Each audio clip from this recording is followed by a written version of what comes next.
Subscribe कीजिए शब्द सम्राट news channel को और बेल आइकन को भी दबाइए लेटेस्ट न्यूज सबसे पहले देखने के लिए।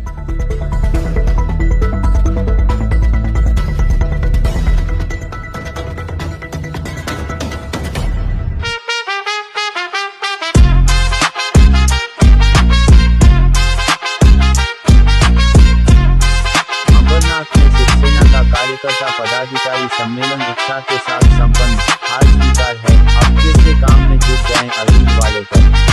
नमस्कार, शब्द सम्राट न्यूज में आपका स्वागत है। मुंबई से सटे अंबरनाथ शहर में शिवसेना की ओर से हाल ही में कार्यकर्ता और पदाधिकारी सम्मेलन बड़े उत्साह के साथ आयोजित किया गया। शिवसेना के अंबरनाथ शहर प्रमुख अरविंद वालेकर के नेतृत्व में पनवेलकर हॉल में आयोजित इस सम्मेलन में बड़ी संख्या में शिवसैनिक, पदाधिकारी और कार्यकर्ता उपस्थित रहे। हाल ही में हुए चुनावों के बाद शहर में पार्टी संगठन की गतिविधियों में कुछ कमी देखने को मिली थी। साथ ही कार्यकर्ताओं और पदाधिकारियों के बीच संपर्क भी कुछ हद तक कम हो गया था। ऐसे में कार्यकर्ताओं में नया उत्साह पैदा करने और संगठन को मजबूत बनाने के उद्देश्य से इस सम्मेलन का आयोजन किया गया। इस अवसर पर शिवसेना के नवनिर्वाचित नगरसेवकों और सभापतियों का कल्याण जिला प्रमुख गोपाल लांडगे और राज्य प्रवक्ता किरण सोनवणे के हाथों सम्मान किया गया। चुनाव के बाद पहली बार बड़ी संख्या में कार्यकर्ता एक साथ जुटे, जिससे इस सम्मेलन को विशेष महत्व प्राप्त हुआ। सम्मेलन को संबोधित करते हुए अंबरनाथ शहर प्रमुख अरविंद वालेकर ने चुनाव में मिली हार की जिम्मेदारी स्वीकार करते हुए कार्यकर्ताओं से नए जोश के साथ फिर से काम में जुटने की अपील की। उन्होंने कहा, हम चुनाव में मिली हार को स्वीकार करते हैं, लेकिन इस हार से निराश या हताश नहीं होना है। संगठन को मजबूत और विस्तृत करने के लिए हर कार्यकर्ता को नए जोश के साथ काम में जुटना होगा। इस दौरान कई पदाधिकारियों ने अपने विचार व्यक्त करते हुए संगठन के सामने मौजूद विभिन्न समस्याओं और चुनौतियों को रखा। पार्टी के भीतर आपसी मतभेद, नाराजगी और रूठने मनाने की स्थिति को खत्म कर सभी को एकजुट होकर काम करने की आवश्यकता पर जोर दिया गया।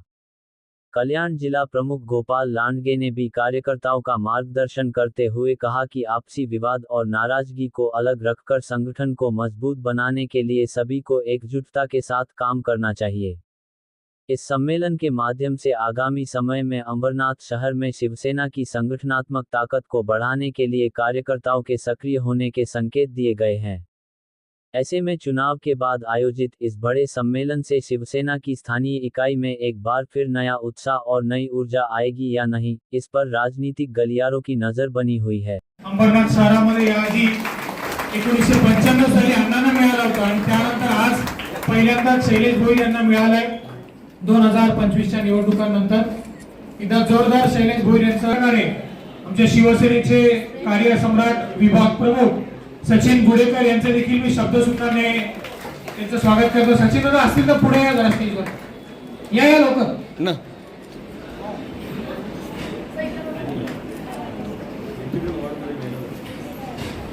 आपल्या बाबतीमध्ये जर चांगली भावना असेल तर आपण कायम स्वरूपी त्या बाबतीमध्ये आपण यशस्वी होऊ शकता। आणि आपल्या समोर अण्णांसारखे एक मूर्तिमंत उदाहरण आहे, तर त्या दृष्टीने सगळ्यांनी प्रयत्न करा। आतापर्यंत अनेकांनी आपलं योगदान दिलेलं आहे। बऱ्याच लोकांना नगरसेवक पद मिळालं किंवा संघटनेचं पद मिळालं, परंतु अनेक शिवसैनिक असे आहेत की त्यांना काहीच मिळालं नाही, तरीही ते शिवसेनेबरोबर आहेत। कोणतीही अपेक्षा नाही, परंतु माझी शिवसेना, बाळासाहेबांचे विचार, बाळासाहेबांची शिकवण याकरता शिवसैनिक नेहमी कार्यरत असतो। आणि आपण त्यामुळे या शहरामध्ये सातत्याने नगरपालिकेवर सत्ता राखू शकलो। जी खंत नगराध्यक्षांच्या बाबतीमध्ये झालेली आहे ती पुसून काढण्यासाठी आपण सर्वांनी एक दिलाने काम करणं अत्यंत आवश्यक आहे।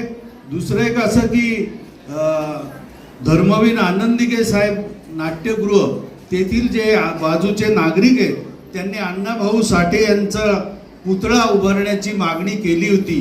ती मागणी खासदार श्रीकांतजी शिंदे यांनी मंजूर केली। नुसती मंजूर करून मान्यता देऊन थांबले नाही, तर त्याकरता निधीही मंजूर केलेला आहे। आणि थोड्याच दिवसामध्ये आणि आज मला आनंद वाटतोय की अण्णाभाऊ साठेंच्या जयंतीदिनी आपल्याला ती सर्वांना माहिती देण्यासाठी मला येथे संधी मिळाली. शिवसेनेच्या बाबतीमध्ये शिवसैनिकांच्या अपेक्षा पदाधिकारी म्हणून करण्याचं आमचं जे कर्तव्य आहे ते निश्चितपणे पार पडू. आणि खासदार आणि शिंदेसाहेब कोणत्याही प्रकारचा त्यांच्या मनामध्ये दुजाभाव नाही, परंतु हे कुठेतरी थांबलं पाहिजे ही खंत आपण जर त्यासाठी मनापासून तयारी दाखवली सगळ्यांनीच तर ते शक्य आहे. आणि आपल्यासाठी नव्हे तर शिवसैनिकांसाठी आणि शिंदे साहेबांची आणि डॉक्टर श्रीकांतजी शिंदे खासदार यांची जी आपल्याकडून अपेक्षा आहे ती पूर्ण करण्यासाठी आपण निश्चितपणे प्रयत्न करूया. बाळासाहेबांच्या शिकवणीप्रमाणे आपण जे सामाजिक काम करतो ते सामाजिक काम करत असताना विविध कार्यक्रम वर्षभर चालू असतात आणि अण्णांनी ती परंपरा या शहरामध्ये टिकवलेली आहे. आणि प्रत्येक कार्यक्रम करताना त्यांनी कार्यक्रम करायचा म्हणून केला नाही तर लोकसहभाग त्याच्यात कसा वाढेल आणि जास्तीत जास्त मोठा कार्यक्रम कसा होईल याकरता त्यांनी प्रयत्न केलेले आहेत.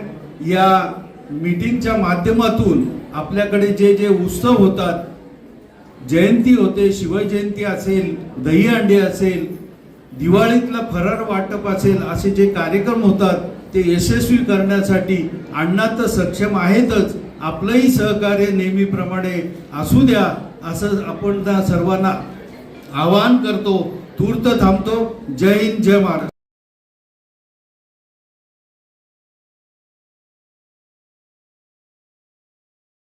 सैनिकांना मार्गदर्शन केलं की त्याच्यामध्ये लक्ष द्या, जास्तीत जास्त नाव नोंदणी करा आणि नगरपालिकेच्या माध्यमातून जे जे विषय असतील त्यासाठी सगळ्यांनी एकमेकासोबत राहा असा संदेश सगळ्या शिवसैनिकांना दिलेला आहे. या पलीकडे इथं काही नव्हतं. अण्णा गटबाजीच्या बाबतीत सुद्धा आज बरीचशी खतखत लोकांकडून व्यक्त करण्यात आली. आमचा आपसातला मामला आहे शिवसैनिकांचा, ते वरिष्ठ सोडवतील. 2 तास लागतात खड्ड्यामध्ये, 2 तास ट्रॅफिक जाम नसते. खड्ड्यावरती रस्ते पडलेले आहेत त्याच्या बाबतीत सुद्धा बरेचशी त्याच्यावर मी लवकरच पत्रकार परिषद वेगळी घेईन. अंबरनाथ शहरामध्ये चाललेला विकास आणि लोकांना होणारा त्रास याबाबत मी स्वतः पत्रकार परिषद घेऊन आंदोलनाचा बडगा उभारणार आहे. त्यावेळेस मी तुम्हाला बोलवेन.